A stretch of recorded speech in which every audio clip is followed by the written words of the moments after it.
And as I mentioned, we're going to be focusing predominantly on what I call the unmanifest.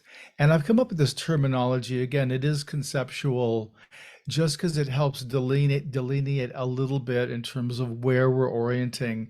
In reality, in the absolute, these are undivided. I'm making a division just because it seems like conceptually it's easier for people to approach either the manifest or unmanifest and cultivate that side. And at some point, just the potential for Kensho awakening, where all of it will be um, present in one realization. So the main quality of the unmanifest, first, there's the blackness, where the manifest has a brilliant whiteness, fluffy white, uh, brilliant, like almost the sun reflecting in a mirror, bright in the manifest. The unmanifest is black, rich, deep black.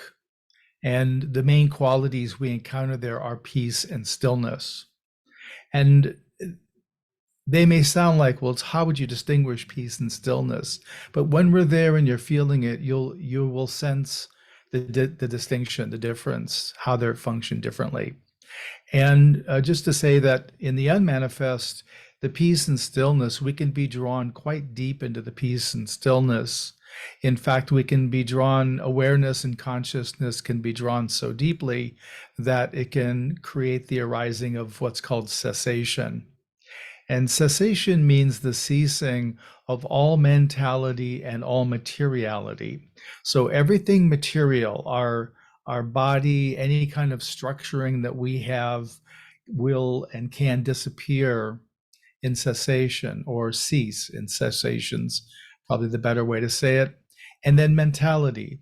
Typically, as we approach the portal to cessation, languaging begins to get very sparse.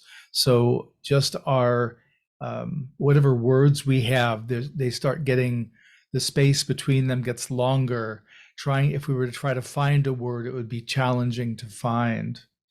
And so the I don't know the term for it, but basically our word functioning shuts down, and that leaves cessation and awareness. And I make the distinction that consciousness and awareness. I make the distinction that consciousness is awareness with history. So we're having an experience in awareness, and we reflect back. Oh, this is like what happened in February, or happened in a year ago. So we have the reflective capability in consciousness. And then in awareness, we just have direct knowing. We don't have the ability to reflect and compare to anything prior. So we're just having the real direct experience, again, without history. And then in cessation, consciousness shuts off. So any historical references shut off. Awareness will last a little longer. And that's, again, direct perception without concept. And then that shuts off. And cessation is a dreamless sleep. So all black. If there's any dreaming, that means you're dreaming, you're sleeping. If you experience it and it's all it is the blackness, and there's nothing, there's no awareness, there's no consciousness, and then one emerges from cessation, there's a kind of waking up. And we know it's cessation in a couple of ways. One is the refreshing, the refreshed feeling we get when we wake up from cessation. It's like the world's best nap you've ever had. You feel so rejuvenated and refreshed and alive, are some of the qualities with cessation. And then the other, if it seems to be that there has to be enough time in cessation. And at this point, I'm thinking, I'm using the number of about 30 minutes uninterrupted in cessation or more.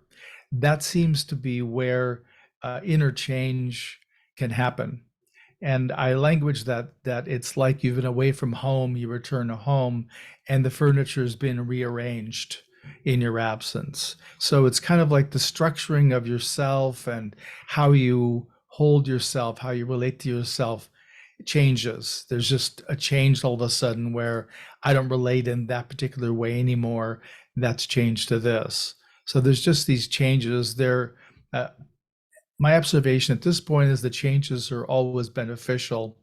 I haven't seen any that weren't or heard any that weren't, so that's how I qualify that. But and also cessation is the awakening experience of Theravada Buddhism. So if one were to have the first awakening, which is called stream entry, there would be a sustained experience of cessation. And there are four stages of awakening in Theravada: stream entry, once returner, meaning you have one more lifetime, non-returner, so this is the last lifetime, or arahant, which is essentially fully realized. They wouldn't be equal to a Buddha the way the Theravadan frames it, but they would have no defilements, they would have no anger, they would have no greed, and they would have no delusion. So, and anyway, that's a model. And in the Theravadan, it's believed there's at most one or two people per generation that can become arahants. So it's not something that's readily accessible to most people.